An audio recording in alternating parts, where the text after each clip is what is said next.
guys, welcome back to another video. We have lots to talk about today, from a new studio opening up at Xbox via Playground Games to PSVR 2 getting a huge price cut, plus a lot more things. But before we do jump into it, if you do enjoy the video, hit the thumbs up. If you like daily gaming news and content and it's your first time here, hit the subscribe button, and also check out my Spotify. Link is in the description. So we got some findings here about Playground Games and opening up a third studio. As we know, Playground Games is probably one of Xbox's best, most successful studios in just creating stuff that a lot of people play and a lot of people love.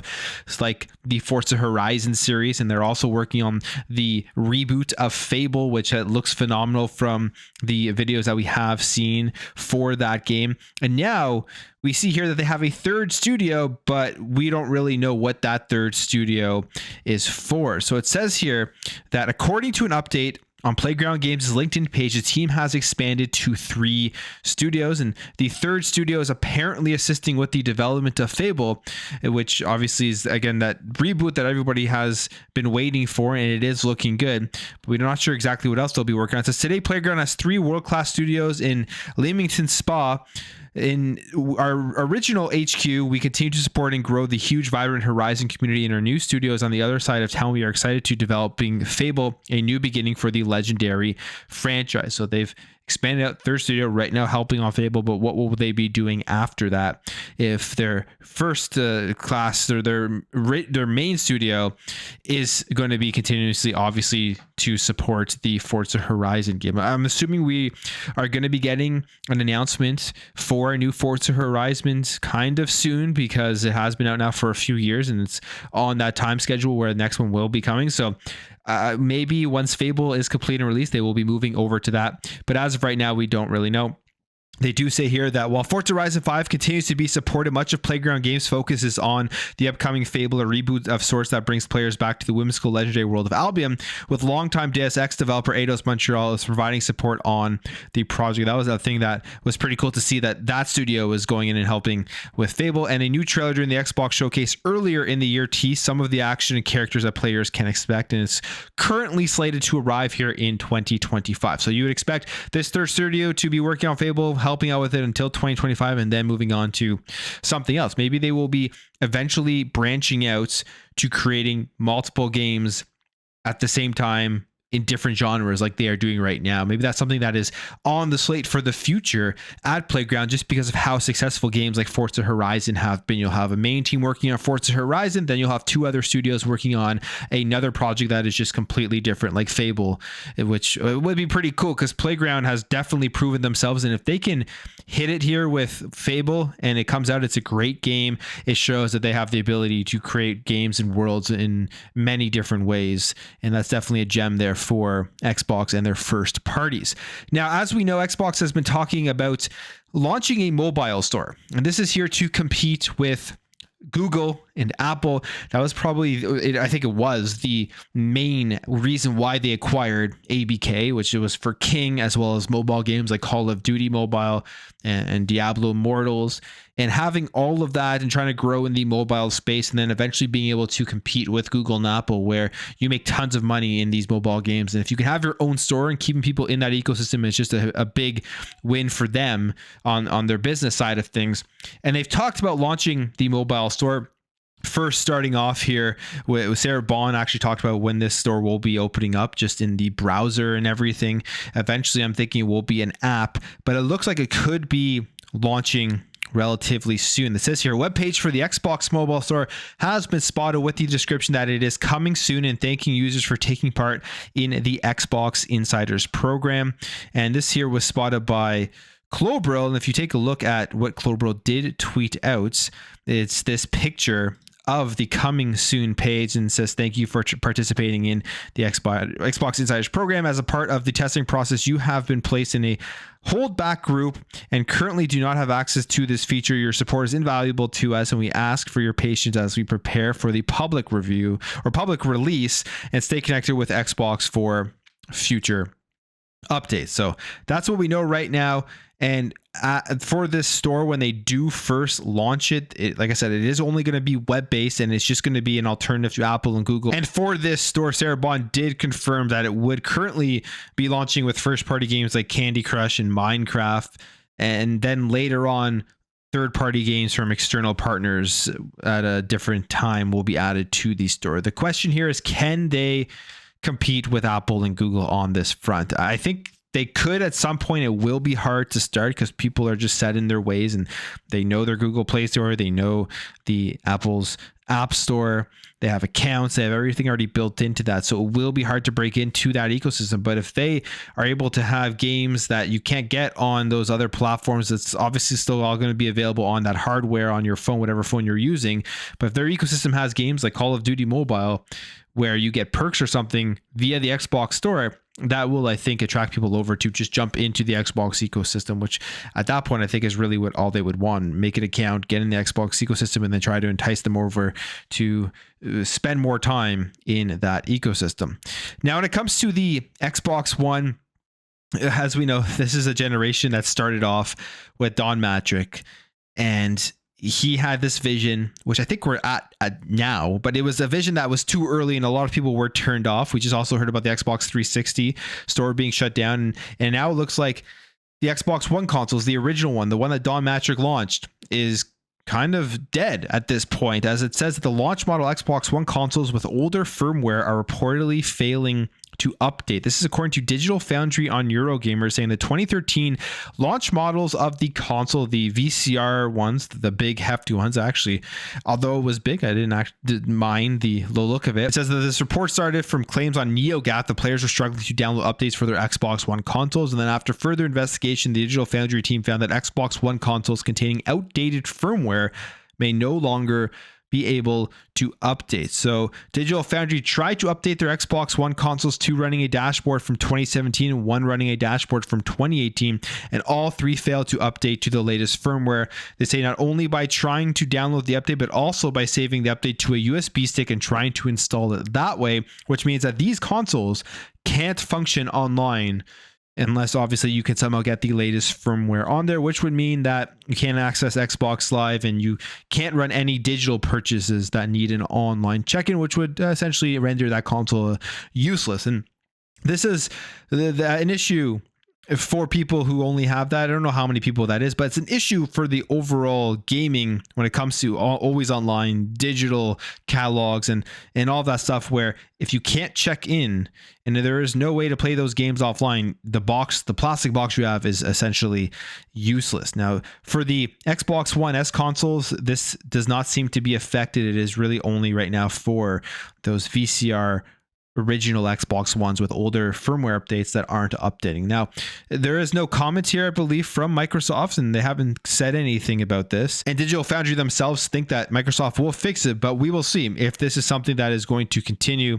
or if this just is an error that does eventually get fixed. Now, let's talk some Call of Duty, because one of the big things with Call of Duty that has always been a talking point in the community has been skill-based matchmaking. That's basically throwing you into games of people of similar skill levels so you feel like you're actually good at the game, or you feel like you're much better than you actually are, which is completely different to how Call of Duty was back in the golden era for it on the 360, where you would be thrown into lobbies with people of all different skills, and if you weren't good, you would have to try to get better, or you just would always be ending up very low or last on the leaderboard. That's completely gone away. I feel it myself. Like, I go into games sometimes, get so many kills in the game, and I know I'm not that good at it, but it's all because of the skill-based matchmaking. People have been wanting that to go away. X Defiance is a game that does not have it, which a lot of people celebrated, and it is a Call of Duty competitor. And now there is a report here from Activision, a study saying that skill-based matchmaking will keep players still continuing to play the game, and people will drop off if there is no skill-based matchmaking, which I don't think is a surprise, but that is why they have it within the game. It says, according to a research paper published online by the company, Activision held an experiment in Call of Duty Modern Warfare 3 in early 2024 without informing players. And usually the game's matchmaking takes a player's previous overall performance, such as kills and deaths, and uses it to match them with players with similar stats in an attempt to make a more competitive match that isn't too easy or hard. And for the experiment, Activision took the North American player base for Modern Warfare 3. For half of the players, it ran a deprioritized skill test, which loosened the constraints on skill-based matchmaking meaning less emphasis was placed on a player's skill when looking for opponents, and the other half got the normal skill-based matchmaking. And the results that they discovered here, they say, well, the top 10% highest skilled players returned to the game in increased numbers within 2 weeks. When it came to the other 90%, fewer returned to the game than normal. And then Activision says this should be a concern for the top 10% too, because as players continue to drop out of the game and the player base gets smaller, top 10% of players could become a top 20% or a 30%. And then saying ultimately this will result in worse experience for all players, and there will be fewer and fewer players available to play with. So skill-based matchmaking is, at least based off of this study, is looking like it is here to stay with Call of Duty. And I'm sure a lot of hardcore players out there are not going to be happy to hear this. But this study to me is not surprising whatsoever. Like, to be honest, Call of Duty is a casual game. It is people who don't play a lot of video games. They probably just play Call of Duty all year. There are a lot of those people who play games like Call of Duty, and that's all they play. They just want to go in there and they want to have fun. They don't want to be in sweaty lobbies every single time they log in. So that's why they would drop off if they were always in lobbies where they couldn't really have any fun in. But the question here, and I'm not an expert on this, is how does that affect the overall game? Does it devalue the game? Does it make it worse, or does it make it better?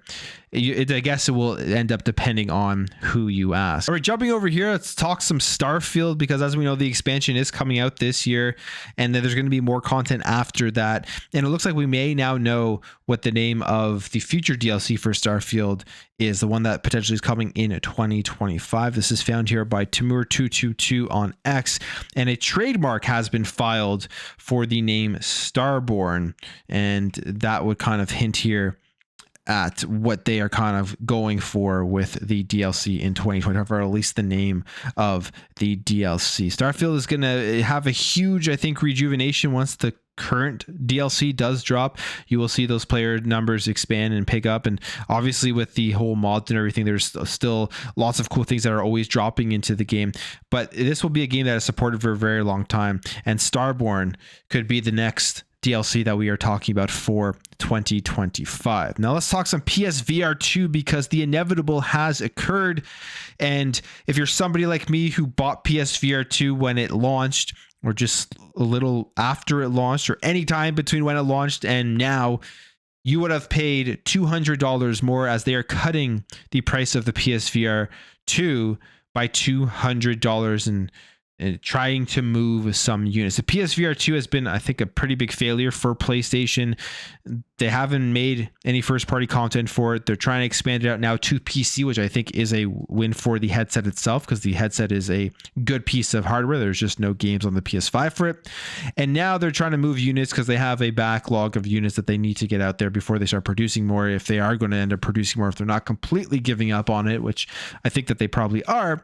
But they're cutting the price here from $549.99 down to $349.99. A far more reasonable price, but that is a big price cut in a short period of time. But it's definitely far more reasonable, especially when you think about the fact that as of right now, until they launch the PC app, you would have to go buy a PS5 to get it.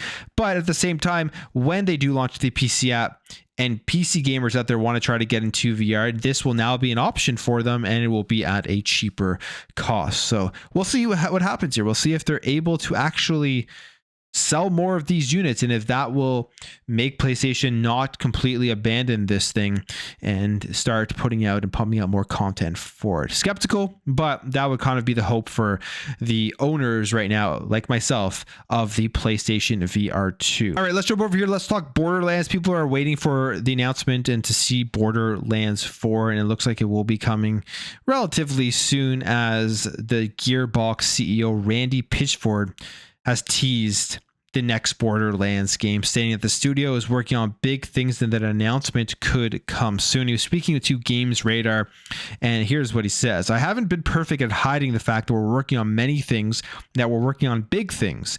I'm confident that our fans are going to be very, very happy with the next video game project when we are ready to announce it, and I will tell you that we're not going to be making people wait for a long time before we announce it.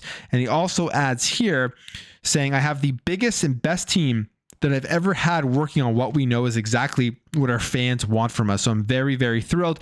I can't wait to talk about it. I wish I could just gush right now because we've got so much to say. So if you're excited about Borderlands and the next entry into the series, looks like it's going to be announced relatively soon. I mean, Borderlands is a massive success, a massive franchise, as Borderlands 3 was 2K's fastest selling title and has sold over 19 million copies. It's huge. So Borderlands 4 hopefully is what he is saying here, what the fans want, and that it is bigger and better than it really has ever been, because I'm looking forward to see what they do here with expanding the universe of Borderlands. Now, Astro Bot is going to be the big PlayStation release here in 2024. If you like platformers, 3D platformers, I'm sure it'll be a very good game. I'm a fan of 3D platformers, and they have now announced another limited edition controller, the second one in about a week or so, because they announced the Concord one, which I don't know who's going to buy that because no one's playing that game.